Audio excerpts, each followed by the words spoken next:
El sueño que siempre alimentaron los griegos era por fin una realidad, aunque de forma distinta como pensaban. Nunca habían estado Grecia tan unida, las querellas internas continuas y agotadoras tocaban a su fin. Esta nueva creación política se debía a la voluntad y al talento de Filipo.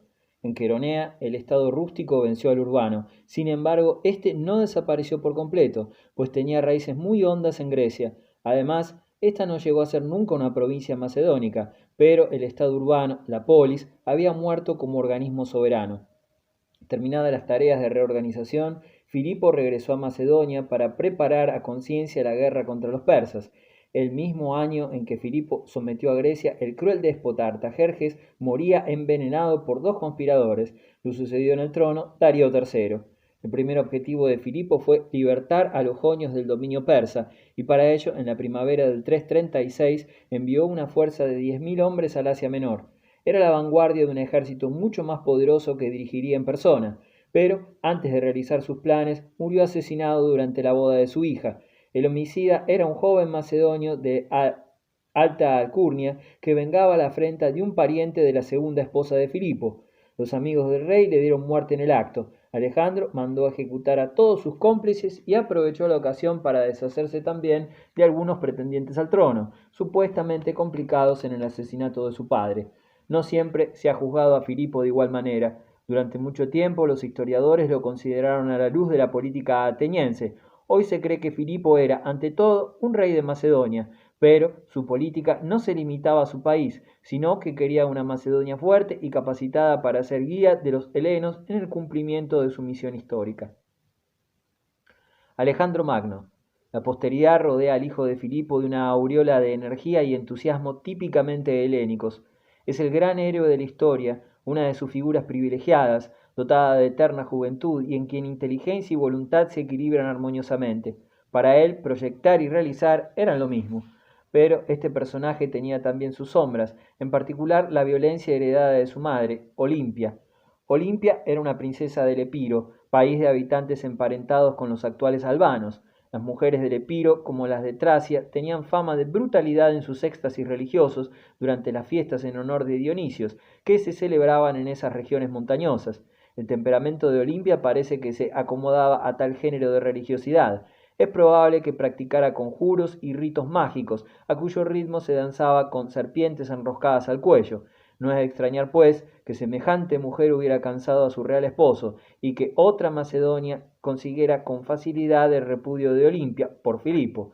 Ello ocasionó una violenta disputa entre padre e hijo. Al celebrarse las segundas nupcias de Filipo, provocóse la escena. Un pariente de la nueva reina se atrevió a desear a los desposados un heredero legítimo para el trono de Macedonia.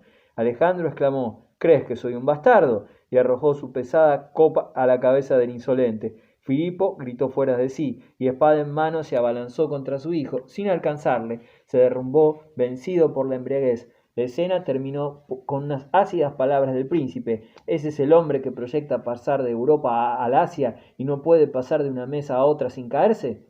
Sin este carácter apasionado, heredado de su madre, Alejandro nunca hubiera llegado a ser el genio que fue, ni cumplir las hazañas realizadas en el teatro de la historia. Filipo dio a su hijo la mejor educación, escogió a Aristóteles para iniciar al joven en la cultura helénica y el filósofo infundió a su alumno aquel amor a la poesía griega, en especial a Homero, que Alejandro conservaría durante toda su vida. Alejandro tenía en gran estima a su preceptor y afirmaba que le respetaba tanto como a su padre. Debía la vida al rey Filipo, decía, pero Aristóteles la manera de vivir dignamente. Alejandro en el trono de Macedonia. Al morir Filipo, Alejandro tenía 20 años. Necesitó no solo recuperar el trono de su padre, sino demostrar que era bastante enérgico para conservarlo. Varios estados griegos deseaban emanciparse de la hegemonía de Macedonia y Atenas era el centro de este movimiento. El entusiasmo por Filipo después de la batalla de Queronea decayó pronto y Demóstenes consiguió que las aguas volvieran a su molino. La noticia de la muerte de Filipo causó alegría en Atenas, pues se creía que en Macedonia, como en Tebas, la hegemonía se cimentaba en un solo hombre. Verían qué sucesor dejaba este hombre. Si era indigno de su padre, no debían contar ya con la hegemonía de Macedonia.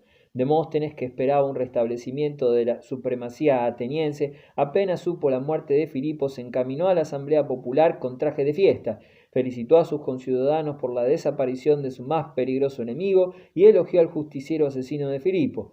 De paso, tuvo palabras de desprecio para Alejandro y aseguró al pueblo que aquel jovenzuelo inofensivo no era temible. En todos los estados griegos, los tribunos tronaron con parecidos discursos contra la tiranía macedónica.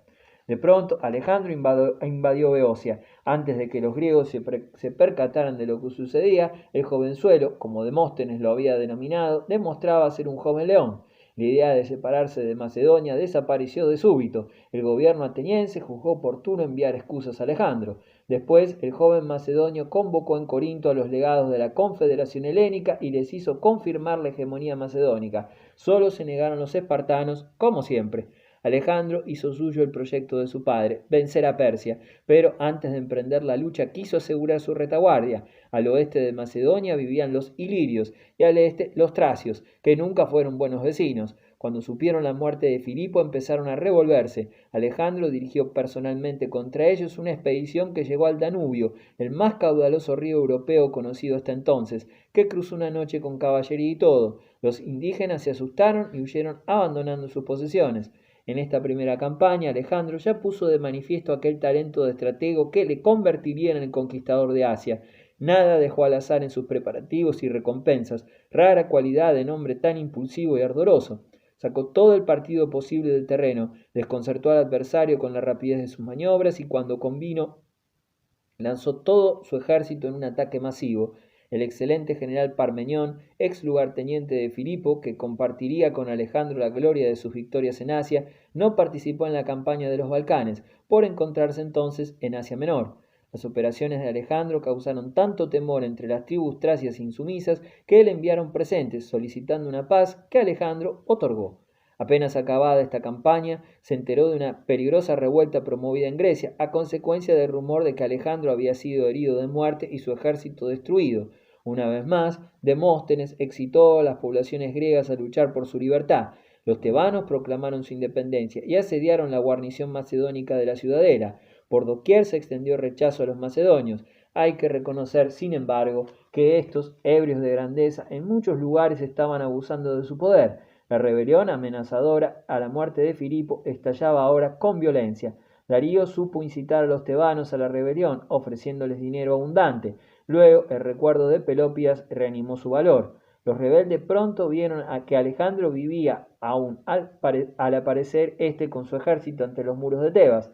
Alejandro prometió perdonar la ciudad y renovar el tratado de paz si le entregaban a los instigadores. La respuesta fue más que altiva. Los tebanos exigían que Alejandro les entregase a 2 de sus generales. Además, invitaron a todos cuantos querían libertar a Grecia, unirse a ellos y al rey persa. Alejandro no pudo perdonar tal réplica, y el horror de la guerra se abatió sobre Tebas y sus habitantes. Fue una lucha cruel y sangrienta. Los macedonios estaban furiosos por la tener resistencia tebana, pero las tropas enviadas contra Tebas por las demás regiones griegas y pueblos de Beocia se mostraron aún más inhumanas. Ansiaban vengarse de Tebas y de todo cuanto su orgullo les había hecho sufrir una generación antes. Ningún tebano capaz de sostener un arma pidió la paz. Ciegos de odio, los griegos aliados de Alejandro no perdonaron ni a los no combatientes, a quienes mataron incluso en los templos, y exigieron que Tebas fuera arrasada y que el resto viviente de sus habitantes, hombres, mujeres y niños, fueran vendidos como esclavos. Alejandro accedió a sus deseos. Solo la mansión de Píndaro y los descendientes del poeta fueron perdonados por él, en homenaje admirativo al gran poeta que cantara a los ancestros del gran macedonio. La ciudad de Epaminondas y de la falange sagrada desapareció de la tierra. Nada semejante había ocurrido nunca en una ciudad griega. Con todo, era Atenas la instigadora de la rebelión tebana. Alejandro lo sabía muy bien, pero, como su padre, quería perdonar el foco cultural de la Hélade, y lo hizo sin menoscabo de su autoridad, pues los atenienses, por suerte feliz, no dieron señales de abierta rebelión, pese a la catástrofe provocada en Tebas. Los atenienses fueron lo bastante astutos para enviar embajadores y felicitar a Alejandro por su feliz regreso de Tracia y su triunfo sobre la rebelión tebana, cumplido que Alejandro aprovechó para sus fines. El macedonio otorgó una amnistía total a cambio de que le entregaran a Demóstenes y otros jefes de la política antimacedónica, a lo que se negaron los atenienses. Alejandro cedió a cambio de que sus enemigos atenienses más acérrimos fueran desterrados. El héroe creyó segura ya su retaguardia, volvió pues a Macedonia para acabar de preparar su ofensiva contra Persia. Los griegos atacan Persia. En 334 Alejandro cruzaría el Helesponto para no regresar jamás. Se dirigió a Persia con un ejército de 35.000 hombres para libertar a los griegos de la dominación de Darío. Alejandro se enfrentaba con un imperio 50 veces mayor que el suyo, desde el Helesponto hasta la India y desde el Mar Negro al Océano Índico, con zonas de frío intenso y otras de calor asfixiante. El país era, además, una mezcolanza de razas, lenguas y religiones. El poder regio era la única fuerza aglutinante de tantas tierras y pueblos.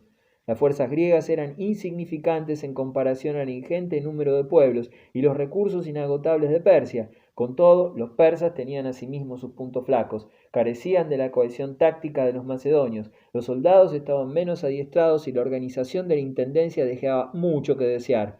La fuerza estratégica del imperio residía sobre todo en la inhóspita geografía de gran parte de sus territorios. Parecía que los ardientes desiertos y las escarpadas montañas hubieran sido colocados a propósito para obstaculizar los movimientos de un gran ejército. Por eso, Darío se sentía seguro en su palacio de Babilonia y juzgaba que el joven invasor padecía delirios de grandeza.